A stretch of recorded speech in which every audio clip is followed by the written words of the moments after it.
Hey there, and welcome to the Total Potential Podcast. I'm Cole, and I'm super jazzed today to be here with Cara Bradley because she's a wealth of information and a wealth of experience. Talk about, you have been in this world, Cara, for 30 years. Like, there's so much for us to learn from you today, and I'm sure we'll just scratch the surface, but thank you so much for being here. Well, it's great to be here, Cole. And yeah, it's been a long, crooked journey. Let's just put it that way. Well, I can't wait to learn more about it. But Cara's worked with Fortune 500 companies in the mind body space, worked with premier sports teams. She is the producer of the Mental Fitness Boot Camp. The list is very long. An author, On the Verge, your podcast, so many things that you do to support people in this work, and it's such important work. But before we really get into the nuances of what that means for you, how did you ever, 30 years ago, you were way ahead of the curve as far as getting into the mind body space. Whatever led you to that area? Yeah, well, it's a great question. And it goes back. Sometimes I'll even admit it's been 40 years because I started teaching when I was 15. I was a figure skater. And I was a regional figure skater. I wasn't a national or certainly not international. And when I was 15, my parents pretty much told me that if I wanted to continue to skate, I had to pay for it. Okay. So I turned pro, which is what we did at the time. We actually signed papers. And I started teaching kids and adults how to figure skate so that I could pay for my ice time. And what I noticed as a 15-year-old, so young, right? Is that when I was teaching adults, a group class, they would come on the ice and their ears would be up by their shoulders would be up by their ears, and their faces would be tense. And over the course of the half hour, 45 minutes, I noticed their faces change. I noticed they became brighter and they actually looked younger. And I didn't have the words to express it back then, but I definitely knew and experienced how they came alive as they started to become more comfortable on the ice and in their bodies and gliding. And I got, for lack of a better word, I got addicted to that feeling of helping people feel alive again, or feel more youthful, or just be happier. And so that really translated into the work that I've been doing. And it's taken many, many different forms, but it always comes back to knowing that deep within us all is this childlike essence, this aliveness. Some could call it potential. And that it's not that far away. It may be a walk away. It may be, getting on skis. It may be playing with a dog. It may be dancing, or, so many other things that make us come alive. But in everything that I've taught since skating, it has been to help people feel more awake and alive in their lives. Yeah, I love that. And the fact that you could recognize that as a 15-year-old, what did you already have practices other than that you had this great physical awareness? And I think that's something that we kind of breeze by, is that there are a lot of benefits to sport in general, just because of, it's kind of a playground for learning about life. But the gift of being an athlete as a child is that you have a body connection that maybe you don't have words for. But did you have awareness around that, or was it more of recognizing in these other people what they were experiencing and that shift? Yeah, no, that's a super question. Yes, I definitely did. So as a skater back then, we did something called figures, which were figure eights, and we were actually tested on them. And we'd be given a patch of ice, clean, smooth patch of ice, by ourselves for an hour. And for an hour, we had to trace a figure eight on an outer edge, an inner edge, a backward edge, a forward edge. We had a turn. And they don't do figures in figure skating anymore, because I think most skaters hated it. They just hated it. It was grueling. I loved it. I love Mm. the quiet. I love the time by myself. And what I also loved was watching my mind in my body.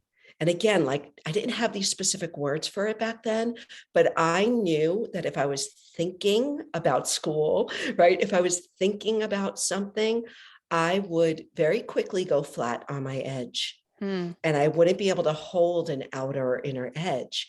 And so for me at a young age, I realized, wow, so if I can just keep my mind really focused on this next circle, I can do it without going flat. But if I think about something else, boom, it's over.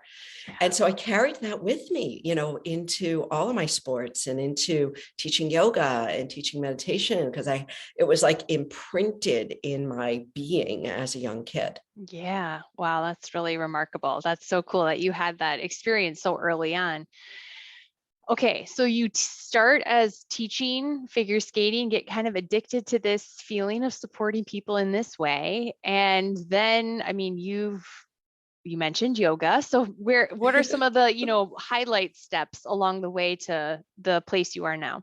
Yeah, well, thank you for asking. So I had a short time at an investment bank in New York City because I was a business major in college, but I quit.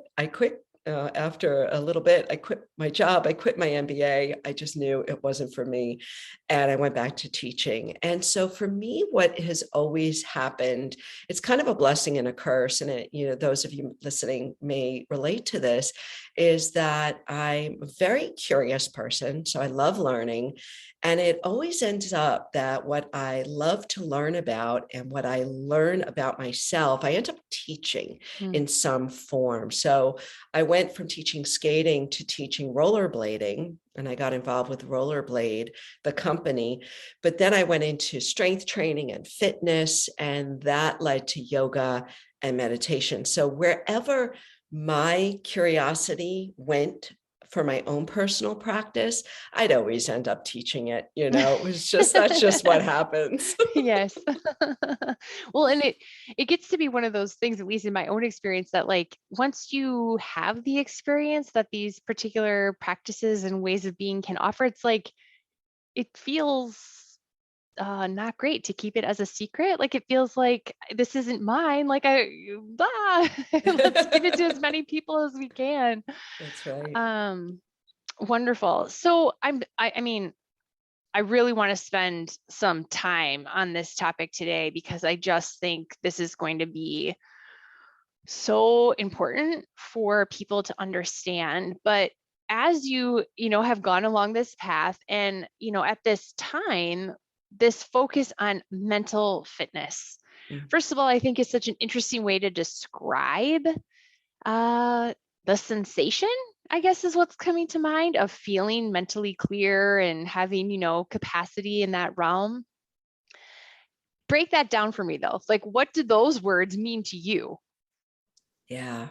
Well, it's interesting as a strength coach and aerobics teacher, and all the fitness certs I've done, I've learned how muscles are built. Like, how do we actually get physically fit? And I'm old enough to remember like the early days of running and the early days of calisthenics. Like, my mom would put on her leotard and go to I Lucille love it. Roberts, like those were the early days when we were honestly just understanding how to build endurance, how to build strength, how to build flexibility. And so I remember this trend of fitness. I've been in it my whole career. And so when about 10, 15 years ago, when the mindfulness trend started to come online, it had a very similar feel. The yoga trend as well. Like there's a smell about a trend and I've been fortunate to be involved in several in my career. And so there's a certain smell. And I remember when mindfulness started coming around, and I would call myself a mental strength coach. Hmm. I worked with college sports teams and I worked with CEOs, a lot of high performers. And instead of calling myself a mindfulness teacher, which meant nothing to them, I would talk in terms of mental strength and building mental strength like we build our physical muscles, like we train for a marathon, and people would get that. So it was, back, I don't know, 6, 8 years ago, when I started talking about mental fitness being a way of training our mind, like we train our bodies to be both strong and supple at the same time. Mm. So it made sense to me back then. And then a few years ago, I had a sense that this was going to start to become more mainstream. And I wanted to, and still very much want to, lead a like a trend of mental fitness being a holistic fitness, a holistic way of training our bodies and our minds, because we run the risk of mental fitness being just about mindset strategies or psychological strategies, and it really starts in the body. I mean, this has been my whole career, has been helping people move and breathe in a rhythm and in a way that helps them settle their busy mind. Yeah. Just like those, adults when they came on the ice so many years ago. It's no different now than it was then.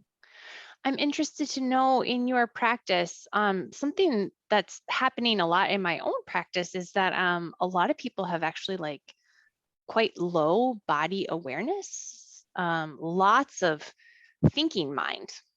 We have very busy thinking minds, and we're conditioned to like really excel at that in our culture. What are some of the things you notice about people like taking that body first approach of, oh, well, this, I'm pointing to my mind brain, actually starts from my body? Like, is that a totally new experience for them? What comes up for them? What is that like in your practice? Oh, that's a really good question. I have a few answers, or not necessarily answers, but comments. So firstly, yes, our culture reveres thinking. I mean, we have been taught ever since we were like strapped into those little kindergarten chairs, right? Poor little things, to think. And so overthinking has become just the norm. So when you help people get out of their head and into their body, it can be really uncomfortable at first. And so I'll share a little bit about how we run things at my yoga studio. So Verge Yoga was founded in 2004. I sold it right before COVID. It's still running strong, thank goodness. But one of the things that we did and still do at Verge is we have a quiet studio as students are coming in for class. So instead of music or allowing people to talk, you come into the space and you start the process of settling. And it does start with our bodies. When our nervous system, when our bodies are stable and calm, our minds settle and calm over time. Maybe not in the first minute, but if you think about and I used to use a snow globe all the time when I was doing speaking on stage. I would actually just hold a snow globe.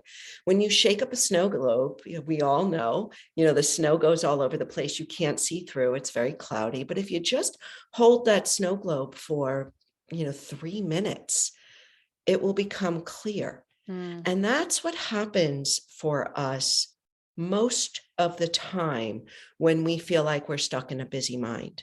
And so picture coming into a yoga studio, it's quiet. And then the class starts and the teacher says very little besides just getting you into your breath.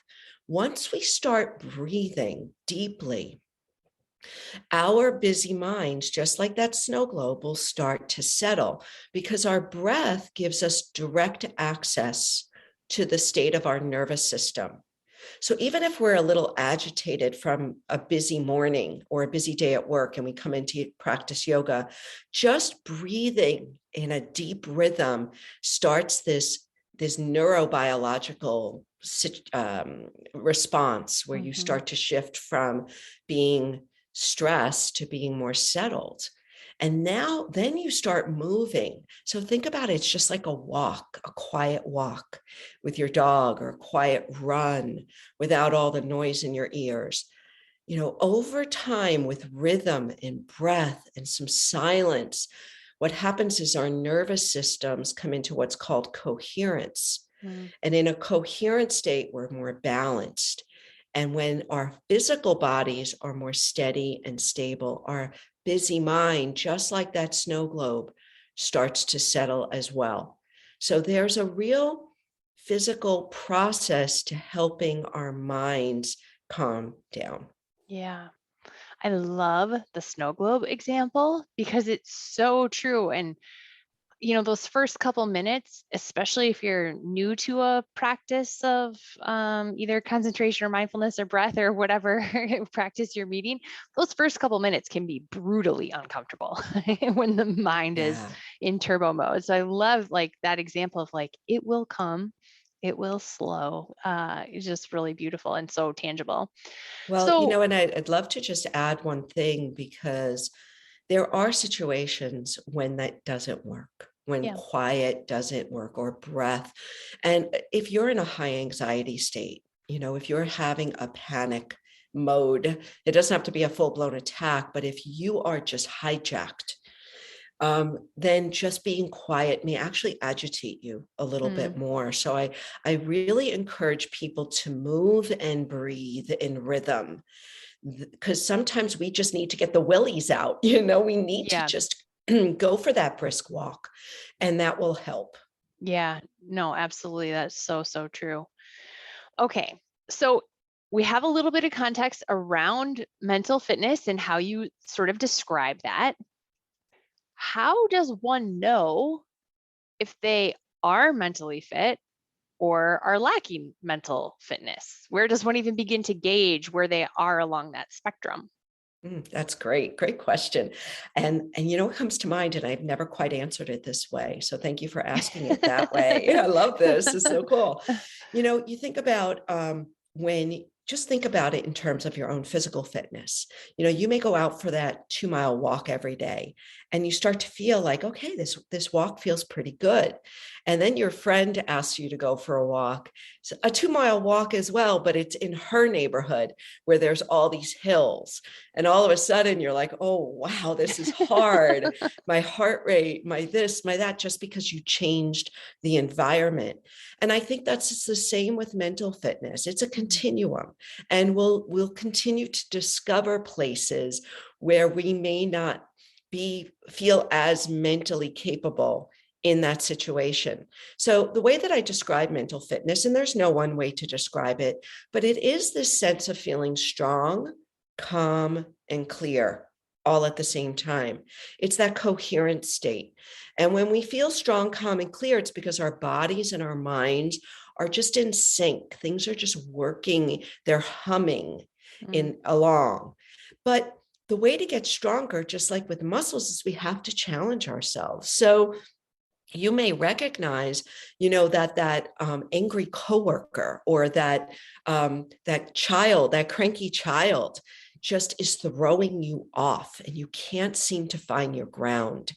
That is a sign that you may want to lean into some practices that help you bounce back, to come back to centered, grounded. It doesn't mean you have to be calm or cool as a cucumber all the time, but it's that resiliency and that ability to come back, to hold your ground, to keep your mind steady more often. So it really is a continuum. There's no set bench press that you can, now say you're mentally fit. yeah. I think Reached a it 300-pound bench press and now we're good to go. exactly. So it really is something that's ever moving, and that we're always changing our experience, life experience, always changing. Yeah.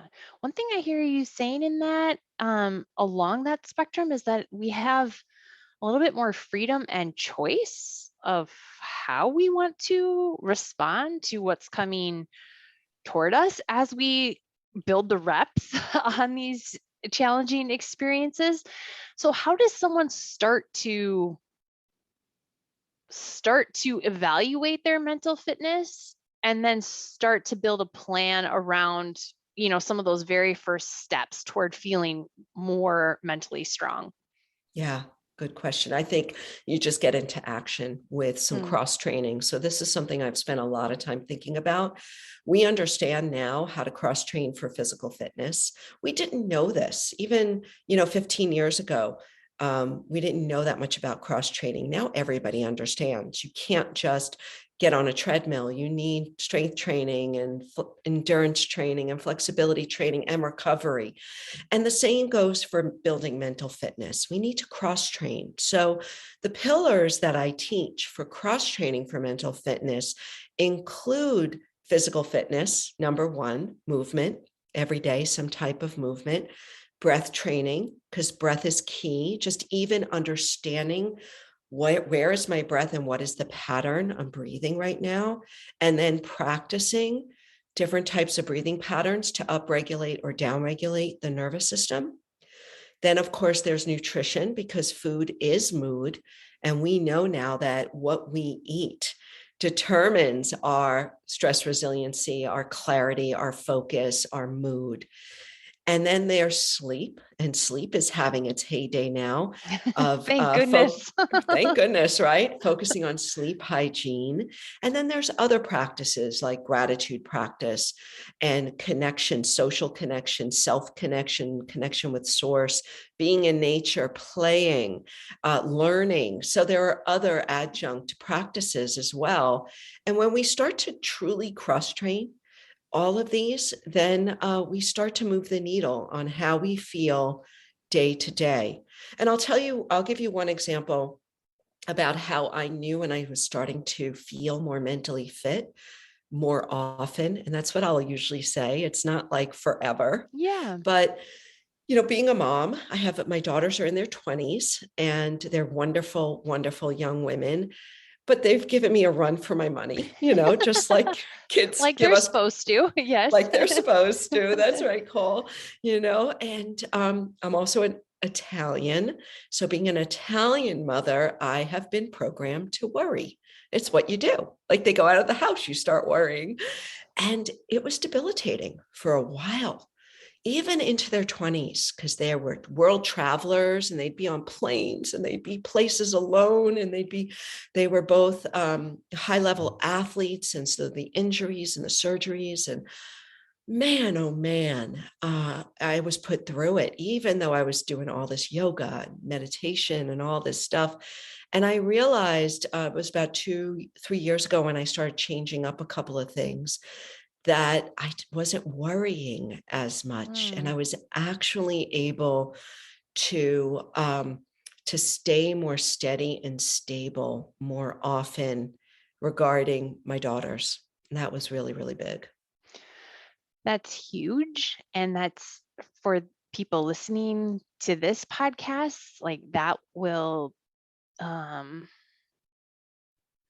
be so helpful to see. Like, okay, it's not that mental fitness just means I can like stay laser focused and I'm going to be this like powerful CEO. And can it? Of course it can. Like the mental fitness skills lead to lots of different ways of being. But I think this example of just real life motherhood, that's something I don't want to just skip over, because I think it's a really, when we think about raising kids and the trials and tribulations and joys and excitement that come with that, I think for a lot of us, we want to have a choice around some of that experience and not just feel like it's like landing on us and we don't get to decide how to move through it. So I just appreciate you sharing that example. I think that's really powerful. Well, I mean, I can give you a real life example of when I noticed this a few years ago. My younger daughter, who's a real outdoors girl and a real adventurer, she decided she was going to walk the Appalachian Trail for 2 weeks, not the whole thing, but 2 weeks on her own up Mm. in New Hampshire. And I thought to myself, how am I ever going to get through this? My daughter is going to be out in the woods with God knows who. And, is it the smartest thing? I don't think so. Still to this day. Did she do it fine? Did she? Absolutely. But I remember thinking at the beginning, how am I going to get through this? How am I going to sleep at night?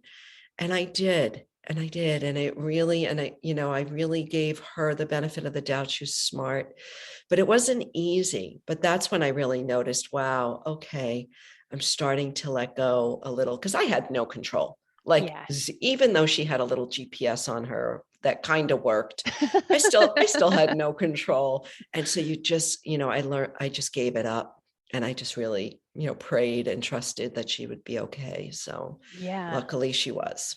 Yeah. And I think about all, we all have those sleepless nights, right? Where, man, something happened at school and it feels like it didn't land well, or the kid didn't make the team. I mean, there's so many examples that can really pull at us as parents. And Yes. so I think that's an important, thing to consider, that more resilience and more strength and more steadiness through those everyday just life events is available through this type of training. I'm excited that this podcast is brought to you by mkforhealth.com. Have you been looking for a powerful antioxidant to help support your immune health? Hello, of course we have. Look no further. mkforhealth.com offers an amazing product called Nutrimetrics Opc3. This product is an isotonic capable food supplement chock full of powerhouse antioxidants.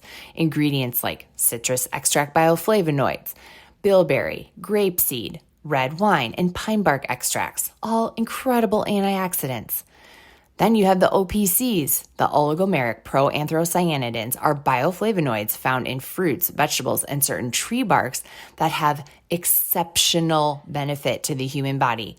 Studies have shown that these OPCs are up to 20 times more powerful than vitamin C and 50 times more powerful than vitamin E in neutralizing free radicals. Hello, sign me up for that. Nutrimetrics OPC3 also contains the only isotonic form of pygaginol in the world. Number 1, remember, isotonic, readily absorbed. Number 2, pygaginol, my new favorite word, is a natural plant extract from the bark of a French maritime pine tree, and it is the most clinically researched and potent bioflavonoid found. If you're ready to support your immune health and modulate inflammation in your system, all with incredible powerhouse antioxidants, natural extracts, and ingredients, this is your product. Go to www.mkforhealth.com to purchase your Nutrimetrics OPC3 today. That's www.mk4health.com. One thing so that I'm a dietitian as my first career, and a lot of your work around like the gut brain axis and the health and all the new science that's coming out around that shed a little bit of light on sort of this connection, because so we're talking about, yes, body plays a role in our mental state and fitness. But this to me is like a even more nuanced, but I think potentially even more powerful layer of that body approach. So that first line, like, how does the gut make us feel less mentally resilient first? And then maybe what's the transition that's available afterward? Yeah, it's a great inquiry, and it's something I knew very little about just even 3 years ago. And I will say, I went from outer body from muscle and bones into subtle bodies, into energy, into mental, into the nervous system, where I spent a lot of time understanding how do we train and regulate our nervous system through different types of practices, including breath. And then when I was introduced to the new science of the gut-brain connection, it was one of those sliding doors moments when I knew I was not going to be able to undo what I had just heard. Because I really thought that the nervous system was the root. I thought this is where we come to really move the needle on how we feel day to day, because my interest, even though I've trained a lot of high performers, my interest is in people like you and I, moms that, are working, that are, doing their best to empower their kids, that are, it's just like most of us. Yeah. And what I learned was that our gut health directly impacts our mental health. And the science and what's coming out of research is, while it's 5-6 years old, the yogis have known this for thousands of years. Yeah. Traditional Chinese medicine practitioners have known this. Indigenous cultures have known this. So it's not like it's brand new, but of course, in the West, we need the Western science to validate this. And so it is fairly new science, only 5 to 6 years old, that is drawing a direct correlation between the gut microbiome, which, if you can think of it as an ecology in our lower intestines. The gut microbiome is made up of trillions of bacteria and viruses and other non-human organisms. And we're just scratching the surface on bacteria right now. But what we are learning is that there are certain bacteria that help to improve different aspects of our health, and particularly our mental health.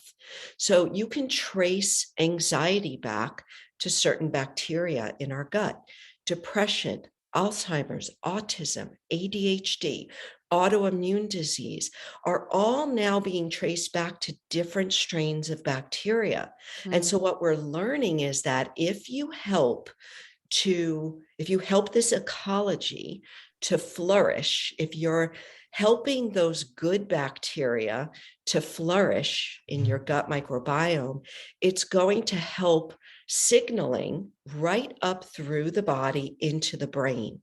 And that signaling happens. So if you think about these superhighways, the signaling from the gut to the brain happens via the immune system.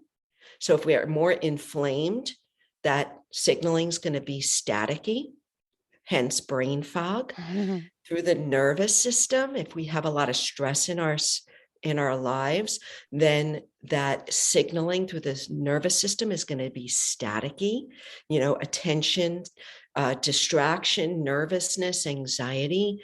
And so we are becoming very strain specific in science to understand we can put these strains in our bodies via specific probiotics. We can feed those probiotics the food they need, and those are called prebiotics or prebiotic fibers. And then we can help the whole ecology of our gut be more be more balanced through different types of phytonutrients. Some of this comes through food. Most of it comes through the food and the food quality, but we also need some help with supplements that offer us these strains of probiotics. So for me, it's changed everything. Like, I can't talk about meditation anymore without also addressing the gut-brain connection, or sleep without addressing the gut-brain connection. Like, it is the root of the root of the root until we learn about another root, which we might learn. Right. Yeah, the root of the root of the root. Okay, so let's say I'm listening to this podcast and I recognize some of those things that you just said, some of that fog, some of the lack of clarity, some of that inflammatory state. What might I do to start to tiptoe into this area, this world, to evaluate how do I feel if I make changes or start to, up the quality of my food? Like, where do I start to just tiptoe in and start evaluating what changes make impact to my mental state? That's great. That's really great. There are 4 things that change our gut environment. One is food and the quality of food and the diversity of food and plant that we eat, because our microbiome flourishes with the rainbow of foods, right? I think generally it's suggested that we eat 30 different types of plants, fruits and plants during the week. So food, stress throws off the chemistry, the neurochemistry, and the ecology of the microbiome. So all of those stress practices come into play: meditation, breath, gratitude, prayer, nature, silence, sleep obviously allows our body to restore itself. Then there's pharmaceuticals, any kind of medication is going to throw off the ecology. I mean, obviously, a lot of us are taking medication and we need that medication. So, but just to recognize that that's going to throw some things off. So you may want to really amp up the other areas. Right. And then there's environmental toxins, which are everywhere, but we can do our best to have clean products in our home and to reduce the impact of those toxins in our lives. So those are the four major things that throw off this delicate ecology in our gut. When we start to move the levers on some of those, we will feel clearer, more stable, more steady, more ability to focus, to stay with a conversation, to stay with a task at hand. We may have more energy because as the inflammation in our body goes down, like I said before, that signaling ramps up. And it lifts the brain fog. It lifts the mental nervousness that a lot of us live with, just because of life throwing so much at us. And then finally, there's supplementation. And what I've learned in the last 3 years is you can offer your microbiome very specific supplements that we just can't get in our food system. We just can't get certain things that we now know change the production of serotonin in our gut, the production of dopamine. So serotonin, dopamine, GABA, norepinephrine, these are neurochemicals that are produced in the gut from some of the bacteria in our gut. Yeah. So we now are becoming very strain specific in science to know there's this probiotic strain that can help decrease symptoms of depression. There's this probiotic strain that can help decrease anxiety. And I mean, this is really exciting times, especially if you've got children that are suffering from, focus attention issues or anxiety. Yeah. And I think that's, it's probably new information or at least new recognition for some about the neurochemical production in the gut. We think about our mood. I mean, it definitely arises from our body, right? Like you can feel your mood and the emotions that you're experiencing start to arise, but we so quickly make mental maps of what that means, right? And attach it meaning in those sorts of things. So I think for a lot of us, we know that our brain is at work in those states. But I think for a lot of people to recognize that my gut is a big player in this is a new understanding. So thank you so much for highlighting that point, because I don't want to skip past that there's a lot for us to offer to our sense of well-being, our sense of mood, the emotions that arise up for us simply by starting to focus on that gut health and gut area to amplify the good and decrease some of those, maybe not so positive emotions. Yeah. And what I want to add to that, and that was really well said. When I first learned about this, I was like, I felt this sense of relief. Because for two reasons, but one, personally, I felt this relief, wow, it's not just in my head. Like the way I feel isn't just because of the thoughts I have, because I'm an overthinker or I'm this nervous Nelly mother warrior. When I realized that a lot of the way I feel mentally is actually started down deep at the gut level, it was a relief for me. And then it was also a relief for me as a teacher, because I quickly realized that I can't teach enough yoga or meditation or flow state training or any of the stuff that I've done. I can't teach enough of that to help change somebody at the gut level like that. Right. You can't meditate your way out of what's called a dysbiotic gut or a gut that's imbalanced. You can't do enough meditation. You just can't. Yeah. So for me, all of a sudden I had a whole new set of tools to help people, change. And it's a lot easier, honestly, to change your microbiome than it is to change mental patterns. So if you start at the gut and, through some additional supplementation by making changes to these 4 areas, my goodness, now your yoga practice is amplified and your meditation practice is amplified and the prayer practice and the journaling and all that. Now, all of a sudden you've up-leveled everything because you've taken care of the root. And I want to tell us a quick story about a basketball player that I've been working with. He's Division I basketball player. His father reached out to me earlier in the season and said, my son's a senior. He's always been top scorer and he's in a real rut. Would you be willing to coach him? And I said, well, I don't really coach one-on-one anymore. However, if I was coaching, the first thing I do is to get him on some regimen to change his gut, to help amplify and boost his mood and his focus. So why don't we just do that? Why don't we just start there? And I have to tell you, like, the father texts me every week with his stats. The kid is back. He said, I don't know what you did, but it wasn't me. But when we realize that we're not a brain on a stick, we can't think our way out of everything, that we do need to address what's below the neck. And that will help us to then make some changes mentally. And so that mental coaching then actually works really, really well. Yeah. Man, it's just so exciting what the possibilities are.